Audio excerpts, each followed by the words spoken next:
നമുക്ക് കൂലി കിട്ടുന്ന കാര്യങ്ങൾ പോലും തള്ളിക്കളഞ്ഞു ഇവര്.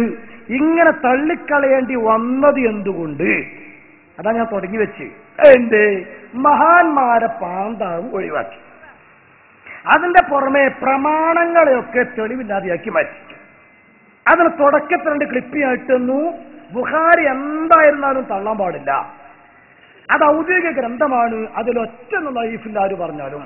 പക്ഷെ നമ്മളെ തെളിവുകളൊക്കെ ബുഖാരി അടക്കമുള്ള ഹദീസിന്റെ ഗ്രന്ഥങ്ങളിൽ നിന്ന് നമ്മൾ ഓരോരുത്തരും ഓരോന്നെടുത്തുകൊണ്ടും തെളിയിക്കും. ആ തെളിവില് എല്ലാം അബൂദാവൂദ് ഉദ്ധരിക്കുന്ന ഹദീസ്, വായുവിനെ തൊട്ട് ഉദ്ധരിക്കുന്ന ഹദീസില് അനസ്രീന് നെഞ്ഞമ്മ കയ്യെത്തണോ ഉണ്ട് എന്ന് പറഞ്ഞാൽ അവർ വിചാരിക്കരുത്. ലോകത്ത് 4 മദ്ഹബുണ്ട്. 4 മദ്ഹബിൽ ഒരു മദ്ഹബില്ലാത്ത പരിപാടിയാണ് ഈ നെഞ്ഞുകെട്ടും വരിയുന്നവരെ. നെഞ്ഞുകെട്ടും വരി എന്ന് പറഞ്ഞാല് നിസ്കരിക്കുമ്പോൾ നെഞ്ഞു കെട്ടുക, സലാം വീട്ടിൽ കഴിഞ്ഞാൽ കുരച്ചിട്ട് പുറത്തേക്ക് ഇറങ്ങുക, വേർക്കാൻ നിൽക്കാതെ. ഇത് സത്യത്തിലെ വന്നവരെ കൊണ്ട് ചെയ്യിപ്പിച്ചതാ. എന്തുകൊണ്ട് നിങ്ങള് മറ്റോടത്തൊക്കെ നെഞ്ഞിന്റെ താഴെയല്ല പരിപാടി അല്ലാതില്ല. അബൂദാവൂദ് ഉദ്ധരിക്കുന്ന ഹദീസിൽ വ്യക്തമായിട്ടുള്ള സ്വഭാവത്ത് പറയുന്നത് അലി റളിയല്ലാഹു തആല അടക്കമുള്ള ആളുകൾ നിസ്കരിക്കുമ്പോ നെഞ്ഞിന്റെ പൊക്കളിന്റെയും താഴെ കൈവച്ചിരുന്നത്. ഇമാം മഹല്ലി ഈ അലസ്വദരി എന്നുള്ള ഹദീസ് ഉദ്ധരിച്ചതിന് ശേഷം വിശദമായിട്ട് തന്നെ പറയുന്നുണ്ട്. അതിന്റെ അർത്ഥം എന്താണ്? നെഞ്ഞിന്റെ അടികിൽ നിന്നാണ്. അല എന്നുള്ളതിന് മേലേന്ന് അർത്ഥമുണ്ട്. എല്ലായിടത്തും മേലേന്ന് അർത്ഥം വെച്ചാൽ റസൂലുള്ളാഹി തങ്ങൾ പറയുന്നുണ്ട്, ദഖൽതു അലാ ആയിഷത, ഹദീസിലുണ്ട്, ഞാൻ ആയിഷയുടെ മേത്ത് കൂടെ ചവിട്ടിക്കയറിയെന്നല്ല അതിന്റെ അർത്ഥം. ആയിഷ ബീവിന്റെ അരികിലേക്ക് ചെന്നപ്പോൾ അല ഒരു പദത്തിന് ഒരുപാട് അർത്ഥം ഉണ്ടാവും. അതിന് ഏതോ ഒരർത്ഥം മാത്രം പിടിച്ച് എല്ലായിടത്തും അതന്നെയെന്ന് വെച്ചാൽ സ്വാഭാവികമായിട്ടും അബദ്ധം വരും. പദപ്രയോഗം തന്നെ അങ്ങനെയുള്ളത്.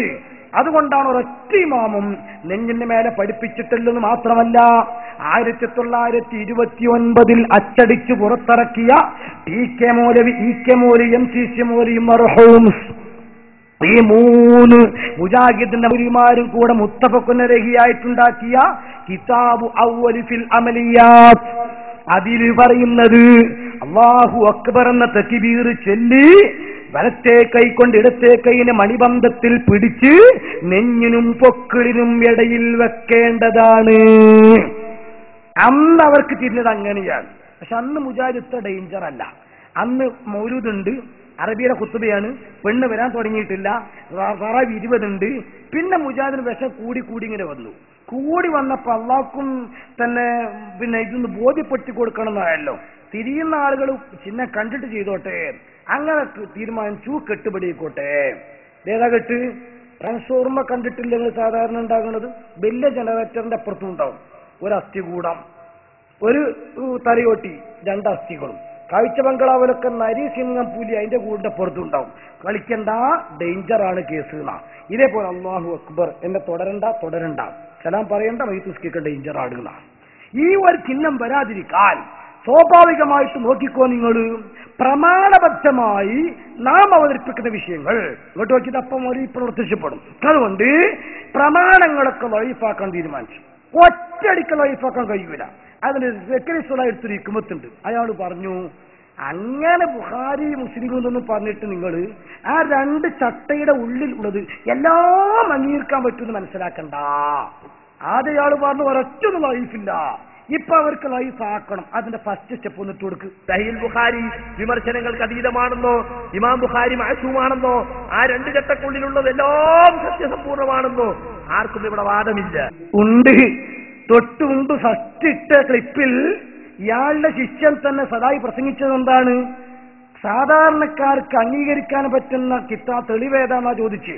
1 അല്ല 2 കേട്ടുള്ളൂ. ഇമാം ബുഖാരിയുടെ സ്വഹീഹും ഇമാം മുസ്ലിമിന്റെ സ്വഹീഹും.